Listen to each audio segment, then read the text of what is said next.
This is the Enjoyer Podcast. I'm your host, James Dixon. Is Mike Duggan clever as a fox, or too clever by half? Ever since last December, when Duggan fled the Democrat Party and announced he would run for Michigan governor as an independent, I've pondered that question. Here we have one of the most gifted politicians and chief executives in Michigan, and he's leaving the party just before the dance begins. Who would do such a thing? On the one hand, as an argument for Duggan being clever, there's this. Mike Duggan's the only person we know for sure who's going to make the November 3rd, 2026 ballot. Not even Jocelyn Benson, the Democrat frontrunner, or John James, the Republican frontrunner, can say the same. They still need to survive a primary. So in devising the only strategy that ensures he makes the November ballot, the general election ballot, Mike Duggan was clever indeed. Where it becomes too clever by half is that Duggan will invite attacks from both parties for a year and a half. And on the Duggan theory that both Democrats and Republicans are unpopular, I get his thinking that this won't matter. That Duggan is rubber and they are glue, and whatever they say about him will stick to them. Got it. But voter behavior is another matter entirely. Mike Duggan, along with too many Republicans for my taste, has gotten comfortable citing survey and polling data that shows Democrats are unpopular, with only something like 20-something% support. Don't believe it. Last November, Kamala Harris, who never met a word salad she didn't like, earned 48% of the vote in Michigan. Harris and Trump combined got like 99% of the vote in Michigan. There's hardly a city of any size in America where Democrats are actually only getting 20% of the vote, let alone a state, and Michigan certainly is not such a state. So what I'm saying is, voter behavior and polling data are very different. When in doubt, I trust the data that shows what people actually do, not what they think. There are no independents. There's only Democrats who are pissed at their party and Republicans who are pissed at their party, who usually still vote for that party. And so the data shows that people do vote Democrat, even if they don't think highly of them.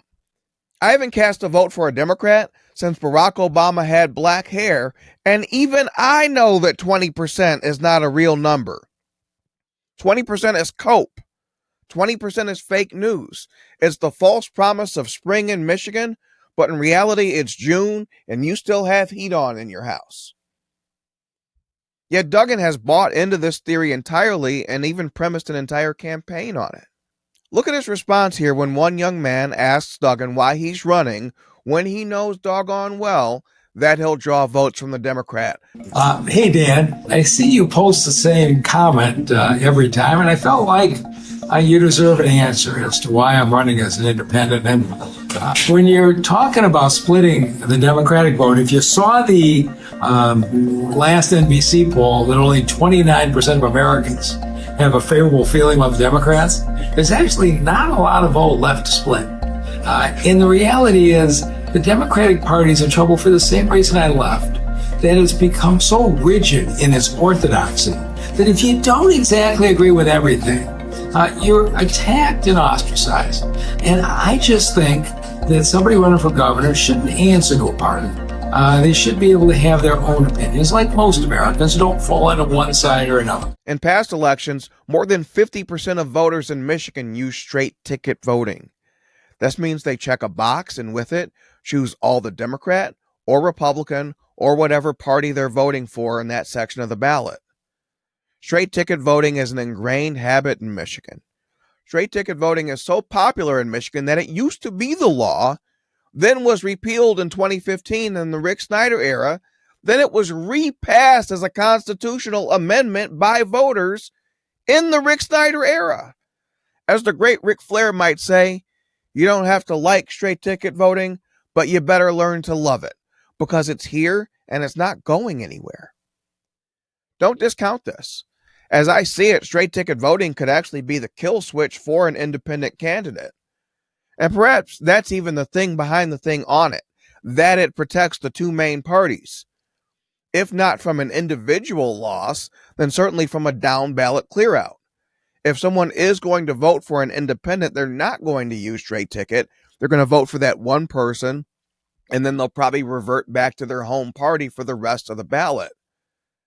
Which is to say, even if Duggan somehow won the three-way dance next year, he'd still be working with either Democrats or Republicans in 2027.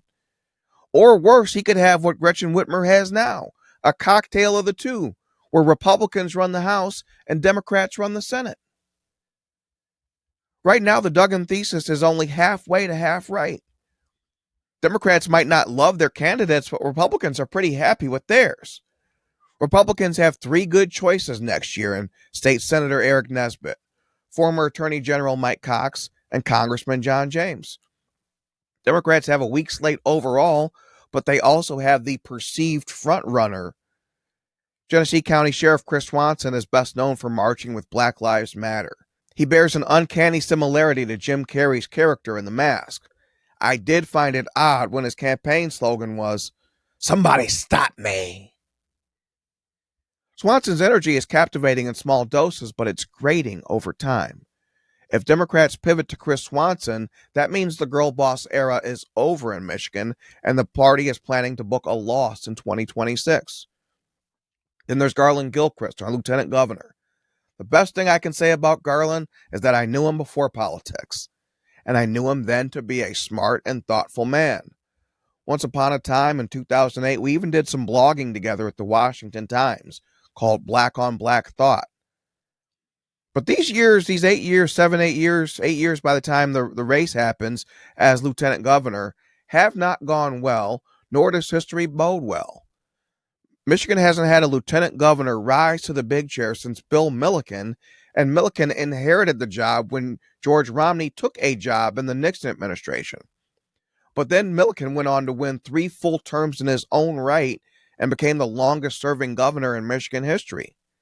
When George Floyd cost Gretchen Whitmer her shot at the White House in 2020, which kept her out of the 2024 race as well, he cost Garland Gilchrist his best chance to win a governor's race, which was to hold office first before an election.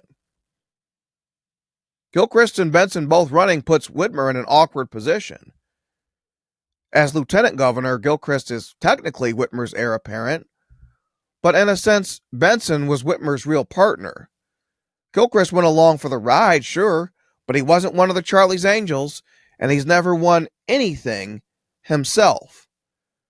Riding Whitmer's coattails to office like Benson and Attorney General Dana Nessel did is one thing. They are statewide winners 2 times, and you can't say anything about that. But dining on Whitmer's meal ticket is quite another. A year and a half before the 2026 election, that meal ticket ain't worth much anymore. Whitmer's a retiree on a fixed income eating the early bird special these days. Which one will Whitmer back in 2026? The better question might be, who would actually want Whitmer's endorsement, and would a Whitmer endorsement help anyone at this late date? Then there's Jocelyn Benson herself, election Barbie, the only Democrat running who's won 2 statewide elections and competed in 3. By her looks, by her profile, by her positioning as a girl boss in a state and party that worships the girl boss, 2026 should be Jocelyn Benson's race to lose. But I would be too kind, to the point of inaccuracy, if I said Benson had stumbled out of the gate. Truth is, she's never gotten out of the gate. Ever since Jocelyn Benson announced her candidacy in January, she's been carpet bombed with bad headlines about how she does her job. Not only has the Chinese voter scandal gone from 1 illegal voter, now we know there was at least 16, but the latest headline is that guy, Ho Ching Gao, fled America rather than be punished for his crimes. He left America on January 19th, the day before Donald Trump was inaugurated, if you can imagine it. So that only makes things worse for Jocelyn Benson. I'm sure there was a thought process at the time that this would go away. No, it just makes him the man that got away, and this is another scandal on the Benson dime, the Benson tenure. And so at this late date, wine moms and Detroit news reporters are her only real constituency. Witness the January campaign announcement that was masked as a Detroit news story that never mentioned Ho Ching-gao, never mentioned the Chinese voter scandal in Ann Arbor. Even a Benson press release might have felt the need to address a glaring weakness. But Craig Mauger, the dean of the Lansing Press Corps, never does. Then, just last month at the Mackinac Policy Conference, the news runs another Benson headline claiming that as governor she would honor FOIA as if the law, even though the governor's office is not subject to it. Mauger has a history of editorializing in his headlines, adding without evidence to claims he thinks don't have enough evidence. And so he had two opportunities to add caveats to Benson's statement in the headline of his story. The first is that Gretchen Whitmer made the same promise in 2018, and it was a lie. So there's reason to discount anyone making a claim when we just saw the same claim made and it not be true. The second is Jocelyn Benson is claiming transparency while overseeing the biggest transparency crisis in Michigan of this decade. Benson's office hired a company for $9 million to revamp the Michigan Transparency Portal for campaign finance, but, shocker, they've only made it worse and more opaque. Mauger even did a video detailing the many failures of the system. In the last few months, they've begun, changing the site in ways that are mysterious and non-functional, basically. I mean, we cannot access information about the money flowing to our lawmakers that we were able to access a few months ago. Yet when it comes time for Jocelyn Benson to claim transparency in print, Mauger now can't remember what he wrote a month ago. Benson said she would be transparent, so his headline printed it, without challenge and without evidence. But all the Yas Queen's horses and all the Yas Queen's spin men can't put this candidacy back together again. Last month, Detroit News released a push poll showing Benson with a half percentage point lead and a three-way dance between herself, Mike Duggan, and John James. The Detroit News pollster is notorious for Democrat-favoring polls and for asking questions that lead to Democrat-favorable results. What you learn from a Detroit News poll is not the actual truth about what your neighbors think. You learn what the Michigan Democrats want you to think. If Benson has only a half percentage point lead a year and a half out after 8 years of a Democrat in the governor's office and with a push poll, pal, that's bad news for Benson. Now imagine this same field and this same scenario, except Mike Duggan hasn't left the Democrat Party. Boy, Mike Duggan's no-frill style would sure look good right about now. If and when Jocelyn Benson tried to play the woman card on him, it would fall flat, as it already has. Faced with the choice of a tall but empty suit, the mask, and election Barbie, Democrats would fall all over themselves to support a proven chief executive, mayor of Michigan's largest city. One of my favorite podcasts is episode 84, No Party for White Men. In it, I talked about why history says Mike Duggan felt the need to flee the Democrat Party. I took a deeper dive for a column I did for The Enjoyer called How the Michigan Democrats Became the Party of Girl Bosses. Long story short, what I learned is this. Since 1990, when Democrats have fielded a white male candidate for governor, they've lost. So that's 1990 with Governor Jim Blanchard, 1994 with Howard Wolpe, 1998 with Jeffrey Feiger, 2010 with Verge Bernero, and 2014 with Mark Schauer. But since 2002, when Democrats have fielded a woman candidate for governor, they've won. That's Granholm in 2002 and 2006, and Whitmer in 2018 and 2022. In the mind of the Michigan Democrat, Jocelyn Benson is their best bet to win 2026. They might persist in that belief until November 4th, 2026, when they wake up and realize they've lost. It's usually losses, not the threat of losses, that bring on a vibe shift in politics. I can see Mike Duggan thinking that he has too much history to overcome to be a viable Democrat in Michigan. What I don't get, and what will make Mike Duggan look funny in the light, is this. Where's the leadership, Mike? Based on everything Mike Duggan has said from his own mouth, he doesn't think he can save the Michigan Democrats from himself, but he thinks he can save the state of Michigan? On what planet does that make sense? Mike Duggan can't herd the donkeys in his own party and lead them to prosperity, but he can lead a state of 10 million people? Say it out loud. See how ridiculous that sounds? In 1992, Bill Clinton ran for president under a Democrat label that was badly damaged. Democrats were so far left, so out of touch and extreme, that they'd lost 3 straight presidential elections. And so Clinton, a Southern Democrat and a great politician, urged a more moderate tone. His Sister Souljah moment, calling out disrespectful rap lyrics rather than bathing himself in them, as a Democrat might normally do, then and now, cemented Bill Clinton as a leader who was willing to call out his own side and call them up to leadership and out of the White House wilderness. It worked. It worked. In 1992, Clinton beat an incumbent, George H.W. Bush. He ultimately served 2 terms.